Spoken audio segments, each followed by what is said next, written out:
عسلامة ومرحبا بكم الناس الكل، ان شاء الله تكونوا بخير يا ربي. ان شاء الله رمضان مبارك على الجميع. اليوم باش نشارك معاكم وصفة عجينة مملحات سهلة ومضمونة تنجح لكم من اول تجربة ان شاء الله. من عجينة واحدة فقط نجم تعمل بها اكثر من نوع، مناسبة اكثر لحفلات اعياد الميلاد، يزينوا الطاولة ويعطيوا منظر مزيان. قبل ما نبداو ما تنسوش الاعجاب والاشتراك بالقناة باش تشجعوني اكثر. ناخذ 200 مليلتر حليب دافئ، نضيفوله مغرفة كبيرة سكر، مغرفة كبيرة خميرة كيميائية، نحركهم شوية ونخليهم يرتاحوا 10 دقايق. بعد ما تفاعلت المكونات مع بعضها زدتها 50 مليلتر زيت، بياض بيضة واحدة، كعبة ياغورت طبيعي.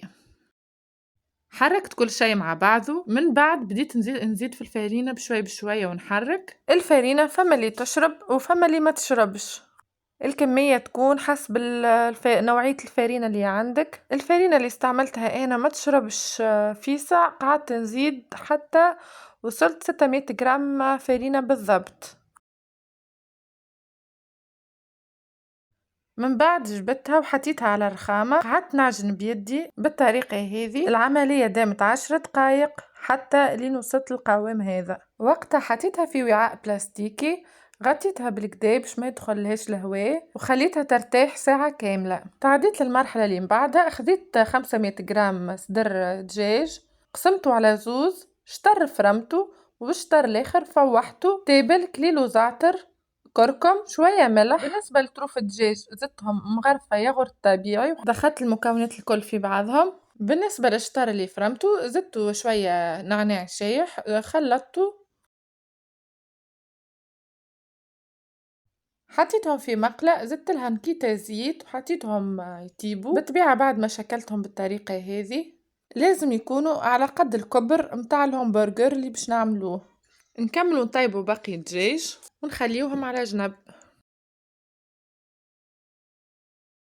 وهذه العجينة متاعي بعد ما ارتاحت ساعتين كاملين لازم تكون منفجة بالطريقة هذه، نخرج منها الهواء. من بعد قسمتها على 3 كويرات صغار بالطريقة هذه. من كل واحدة أخذت 6 كويرات صغار. الشكل الأولاني عملت ميني برجر.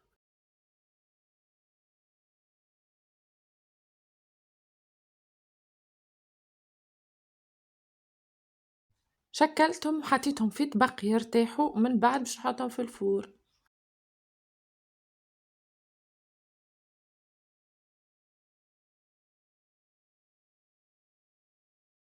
الشكل الثاني عملت ميني بيتزا، حطيت شوية فرينة على الرخامة وبديت ناخذ بالكعبة بالكعبة ونحلها بالطريقة هذه. من بعد حطيتهم في طبق، حطيت عليهم صوص طوماط، خذيتها حاضرة مخصصة للبيتزا. حطيت عليهم جبن موزاريلا.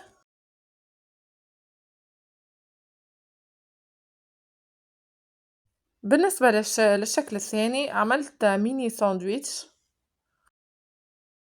حليته بالطول على الشكل هذا بالطريقة هذه.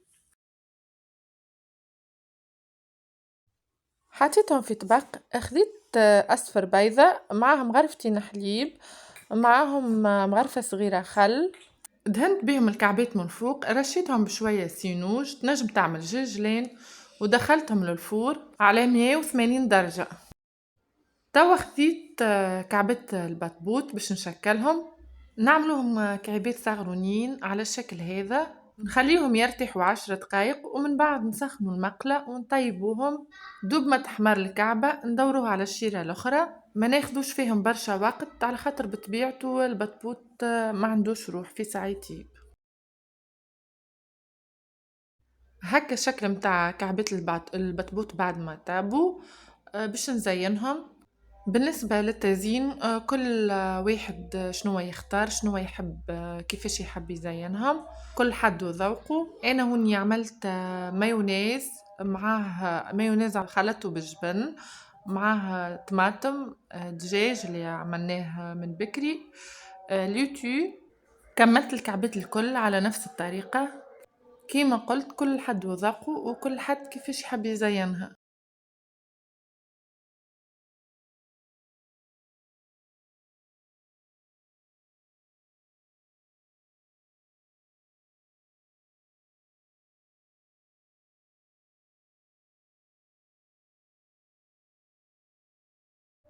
هذوما كعبات الميني برجر بعد ما حضروا باش نقوم بتزيينهم.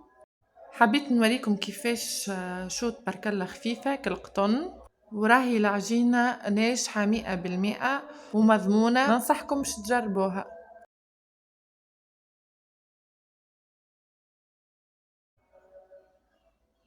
حطيت لها طبقة لولا مايونيز، حطيت لها طماطم، كفتة الدجاج المفروم، حطيت لها شوية بصل، حطيت شوية لوتو، سكرتها وحطيت في وسطها كوردون.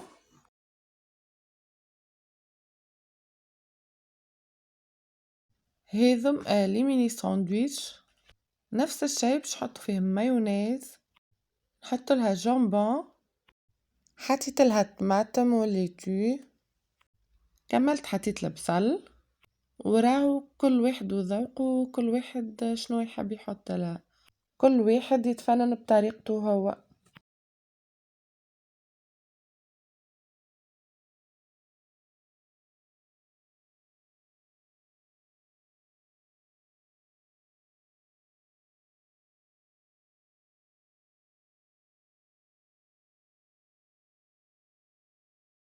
وهكا نكونوا كملنا وصفتنا لليوم.